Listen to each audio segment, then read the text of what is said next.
శివరాత్రి వెళ్ళాలండి. శివరాత్రి వెళ్తే కానీ కొత్త పచ్చళ్ళు పట్టుకుంటాకి మనకు బాగోవు, నిలవ ఉంటాయి అన్నమాట.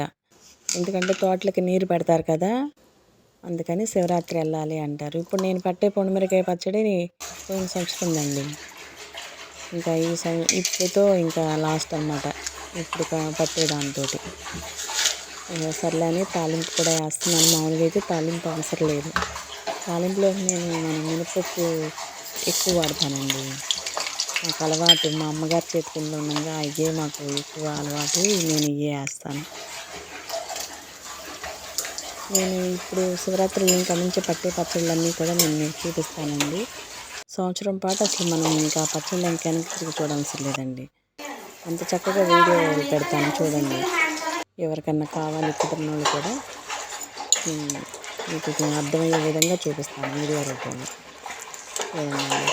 తర్వాత వీటిలో ఒక నెయ్యి చుక్క వేసుకుని కలుపుకుంటే కమ్మగా ఉండిద్దండి అన్నం, బాగుండిద్ది. ఈరోజు నేను వెన్న కూడా తీసానండి, నెయ్యి.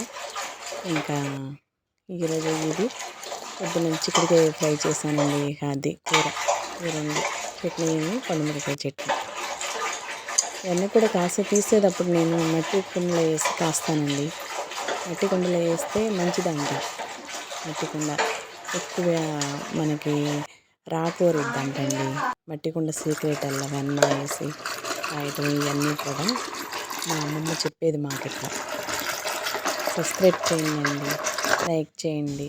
థ్యాంక్ యూ సో మచ్ అండి. నేను చేసే పనులు వీడియోలు మీకు నచ్చితే కనుక నన్ను సపోర్ట్ చేయండి అండి. Thank you.